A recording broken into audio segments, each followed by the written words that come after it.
بسم اللہ الرحمن الرحیم۔ حتیٰ حسبوا، حتیٰ کہ انہوں نے گمان کیا، انہم سحروا تسحیراً، کہ ان کے سامنے جادو لایا گیا ہے، کامل جادو۔ حتیٰ حسبوا انہم سحروا تسحیرا، اس کے دو معنی ہیں، ایک معنی صحیح ہے اور ایک معنی غلط ہے۔ صحیح معنی یہ ہے کہ حتیٰ کہ انہوں نے یہ گمان کیا کہ ان کے سامنے جادو لایا گیا ہے، اور غلط معنی یہ ہے کہ حتیٰ کہ انہوں نے گمان کیا ان پر جادو کر دیا گیا ہے۔ یہ غلط اس وجہ سے ہے کہ یہ افہمہ کے ساتھ نہیں جڑتا۔ تو حتیٰ حسبوا انہم سحروا تسحیرا، اس کے دو معنی ہیں، ایک صحیح اور ایک غلط۔ صحیح معنی، غلط معنی یہ ہے کہ حتیٰ کہ انہوں نے گمان کیا کہ ان پر جادو کر دیا گیا ہے، اور صحیح معنی یہ ہے کہ حتیٰ کہ انہوں نے گمان کیا کہ ان کے سامنے جادو لایا گیا ہے۔ اب یہ صحیح اس وجہ سے ہے کہ یہ افہمہ کے ساتھ جڑتا ہے، کیونکہ جو آدمی مقابلہ میں ہار جائے تو وہ یہی کہا کرتا ہے کہ میرے سامنے کوئی انسان نہیں تھا بلکہ جن تھا۔ تو صحیح معنی یہ ہوا حتیٰ کہ انہوں نے گمان کیا کہ ان کے سامنے جادو لایا گیا ہے۔ ثم بین للناس،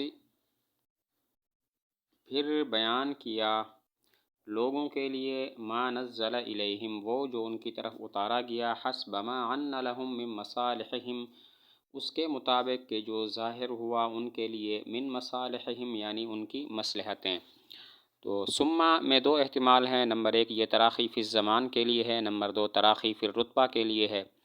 اگر تراخی فی الزمان کے لیے ہو تو پھر مطلب یہ ہوگا اللہ نے پہلے کتاب اتاری پھر اس کو بیان فرمایا، اور اگر تراخی فی الرتبہ کے لیے ہو تو پھر اس کا مطلب یہ ہوگا کہ بیان تبیین کا مرتبہ تنزیل سے افضل ہے۔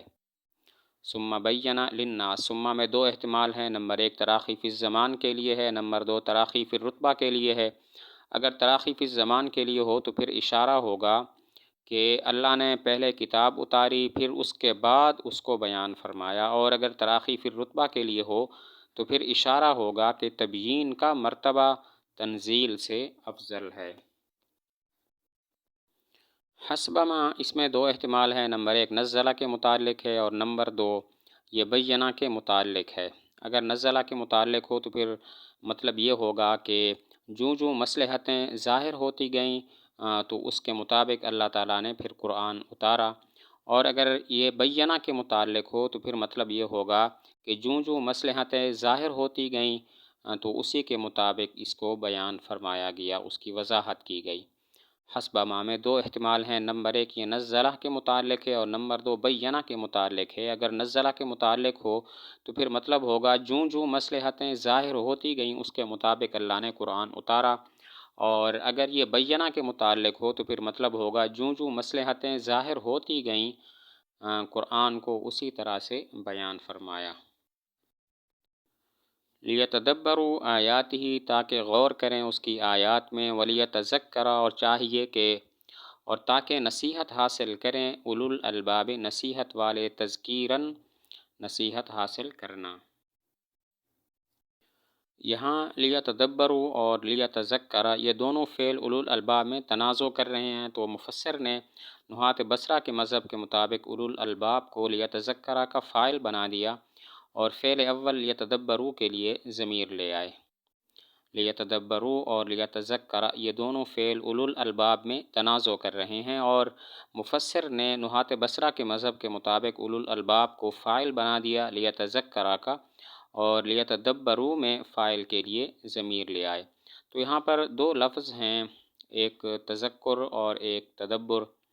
تدبر کا مطلب ہوتا ہے انجام میں غور و فکر کرنا، اور تذکر کا مطلب ہوتا ہے انجام میں غور و فکر کر کے بیدار ہو جانا۔ یہاں دو لفظ ہیں، تدبر اور تذکر۔ تدبر کہتے ہیں انجام میں غور کرنا، اور تذکر کہتے ہیں انجام میں غور کر کے بیدار ہو جانا۔ فکشف، پس ہٹا دیا، قناع الانغلاق، انغلاق کے پردوں کو، عن آیات محکمات، محکم آیات سے۔ فکشف، اس کی ضمیر کا مرجع بھی وہ ہے جو بینہ کی ضمیر کا مرجع ہے۔ اگر بینہ کی ضمیر کا مرجع اللہ تعالیٰ ہو تو کشف کی ضمیر کا مرجع بھی اللہ تعالیٰ ہوگا، اور اگر بینا کی ضمیر کا مرجع عبد ہی ہو تو کشفا کی ضمیر کا مرجع بھی عبد ہی ہوگا۔ کشفا کی ضمیر کا مرجع وہی ہے جو بینا کی ضمیر کا ہے۔ اگر بینا کی ضمیر کا مرجع اللہ تعالیٰ ہو یا عبد ہی ہو تو کشفا کی ضمیر کا مرجع بھی اللہ تعالیٰ یا عبد ہی ہوگا، اور کشفا کا وہی معنی ہے جو بینا کا ہے، یعنی وضاحت کر دینا۔ قنا کا معنی ہوتا ہے ما تستر بہ المرأة رأسها، وہ چیز کہ جس کے ساتھ عورت اپنا سر ڈھانپتی ہے، یعنی دوپٹہ۔ قنا کا معنی ہے ما تستر بہ المرأة رأسها، جس کے ساتھ عورت اپنا سر ڈھانپے، یعنی کہ قنا دوپٹے کو کہتے ہیں۔ انغلاق کا معنی ہوتا ہے اشکال، تو قناع الانغلاق یہ اضافت ہے، اضافت المشبہ بہ الی المشبہ، جس طرح کہ لجین الماء میں اضافت ہے۔ قناع مشبہ بہ ہے، الانغلاق مشبہ ہے۔ وجہ تشبیہ یہ ہے کہ جس طرح دوپٹہ اپنے ماتحت کو چھپا لیتا ہے، اسی طرح اشکال بھی اپنے ماتحت کو چھپا لیتا ہے۔ جن آیات میں اشکال ہوتا ہے گویا وہ آیات چھپی ہوئی ہوتی ہیں۔ الانغلاق کا معنی ہے اشکال، اور قناع الانغلاق میں اضافت المشبہ بہ الی المشبہ ہے، لجین الماء کی طرح۔ تو یہاں پر قناع مشبہ بھی ہے اور الانغلاق مشبہ ہے۔ وجہ تشبیہ یہ ہے کہ جس طرح دوپٹہ ماتحت کو چھپا لیتا ہے، اسی طرح انغلاق اور اشکال بھی ماتحت کو چھپا لیتا ہے۔ جن آیات میں اشکال ہوتا ہے وہ آیات گویا چھپی ہوئی ہوتی ہیں۔ عن آیات محکمات، محکمات کی تعریف ما احکمت عباراتها عن الاجمال، جن کی عبارات اجمال سے مضبوط ہوں، یعنی کہ وہ مضبوط ہوں اور واضح ہوں۔ محکمات کی تعریف ما احکمت عباراتها عن الاجمال، جن کی عبارات اجمال سے محفوظ ہوں، وہ بالکل واضح ہوں۔ ہن ام الکتاب، وہ آیات محکمات اصل کتاب ہیں، وأخر متشابہات، اور دوسری متشابہ آیات ہیں۔ ہن ام الکتاب، ہن کی ضمیر کا مرجع آیات محکمات ہیں، اور ام الکتاب کا معنی ہے اصل کتاب۔ تو محکمات کو ام الکتاب اس وجہ سے کہتے ہیں کہ دیگر آیات کو ان آیات کی طرف لوٹایا جاتا ہے، اس لیے ان کو اصل بمعنی ام کہتے ہیں۔ وہ آیات محکمات ام الکتاب یعنی اصل کتاب ہیں۔ آیات محکمات کو اصل کتاب اس وجہ سے کہا جاتا ہے کہ جو دیگر آیات ہیں ان کو ام کی طرف یعنی ان آیات کی طرف لوٹایا جاتا ہے۔ وأخر متشابہات، اور دوسری آیات متشابہات ہیں۔ متشابہات وہ آیات ہوتی ہیں کہ جن کی مراد یا تو اس لیے واضح نہ ہو کہ ان میں اجمال ہے، یا پھر اس لیے کہ وہ ظاہر کے مخالف ہیں۔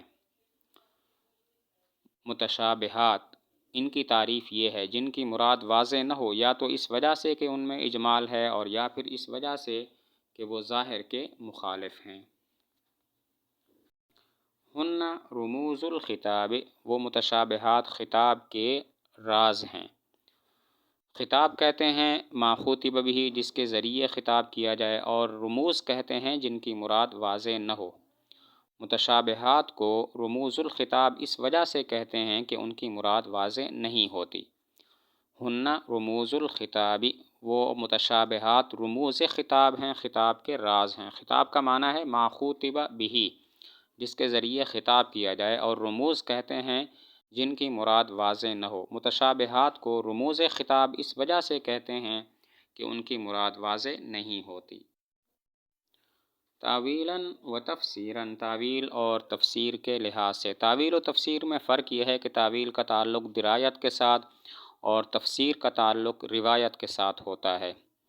جہاں تک محکمات کی بات ہے تو محکمات کے ساتھ فقط تفسیر کا تعلق ہوتا ہے، اور متشابہات کے ساتھ تفسیر اور تاویل دونوں کا تعلق ہوتا ہے۔ تاویلاً و تفسیراً معنی ہے تاویل اور تفسیر کے لحاظ سے۔ تاویل و تفسیر میں فرق یہ ہے تاویل کا تعلق درایت کے ساتھ ہوتا ہے اور تفسیر کا تعلق روایت کے ساتھ ہوتا ہے۔ محکمات کے ساتھ صرف تفسیر کا تعلق ہے، جبکہ متشابہات کے ساتھ تاویل اور تفسیر دونوں کا تعلق ہوتا ہے۔